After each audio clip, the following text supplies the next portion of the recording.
Hey guys, let's get more news about Warriors, but first, don't forget to subscribe and leave your like. Team USA, Dwayne Wade gives Stephen Curry the ultimate praise after leading MBT to gold in 2024 Olympics. It might have been tricky, but Team USA overcame an impressive outing from Victor Wembanyama and an undeniable home court advantage to walk away with the gold medal at the 2024 Paris Olympics.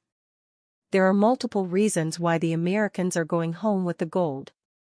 However, almost every fan who watched the game will agree that Stephen Curry had the biggest impact on how the United States ended up with the gold medal.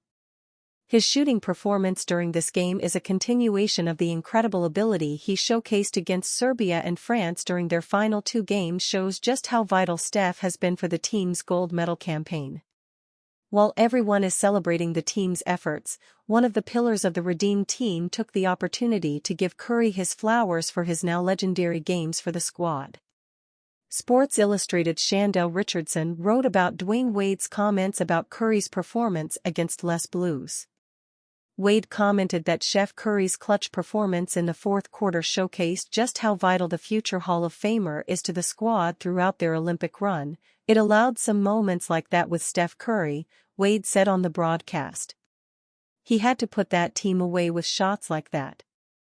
The greatest shooter the NBA has ever seen put up quite a show for the Americans and fans who showed up to the final. He finished the game with 24 points, 1 rebound, 5 assists, and 2 steals. More impressively, all of his makes were from beyond the arc, with the Frenchman struggling to contain the three-point specialist from doing whatever he wanted on the floor.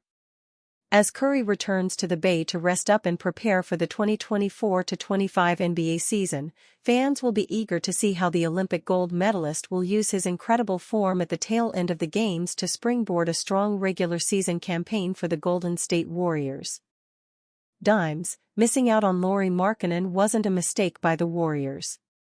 It's okay for two things to be true at the same time. It's vital for the Warriors to do what they can to add star talent around Steph Curry, and it would be silly to completely mortgage the future to do so.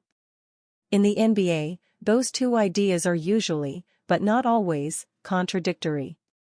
That definitely puts Golden State in a tough spot. But when it comes to the pursuit of Lauri Markkanen, the Warriors didn't make a huge blunder. By all accounts, Danny Ainge and the Jazz were asking for everything in a possible Markkanen trade, the best young player, or players, available and all the picks. They know how valuable the sharpshooting forward is, and would have only dealt him if a team overwhelmed them. The Warriors were right not to pay a Kevin Durant price for Markkanen.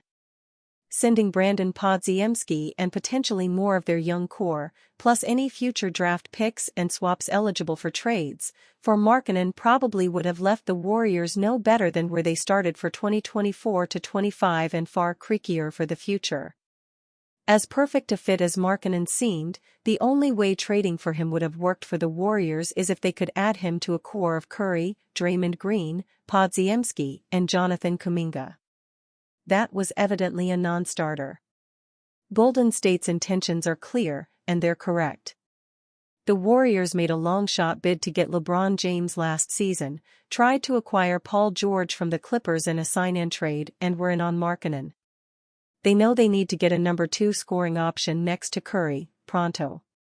But they don't have the war chest of trade assets of other teams. Far from it.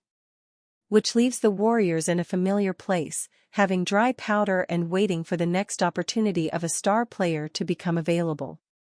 And given their lack of assets compared to other franchises in the league, they'll need said disgruntled superstar to steer his way to Golden State.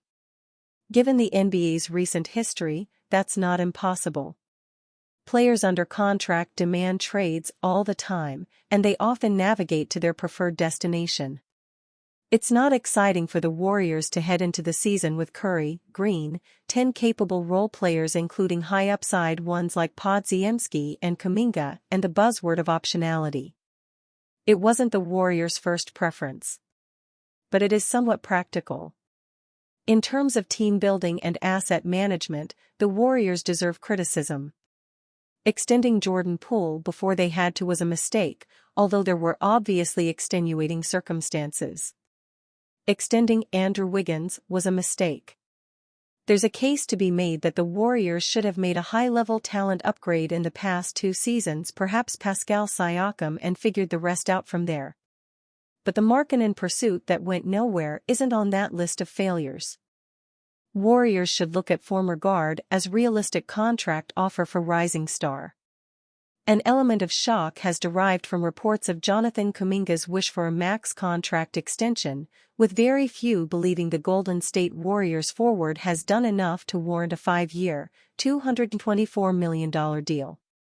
Kuminga is coming off a strong second half to last season where he averaged over 18 points on excellent efficiency, yet it's still a small sample size in which to evaluate what the 21-year-old may be worth on his next contract. There's no doubt that future potential is a significant part in determining a rookie extension, but the Warriors would have liked a little more substance by this point of the young forward's career.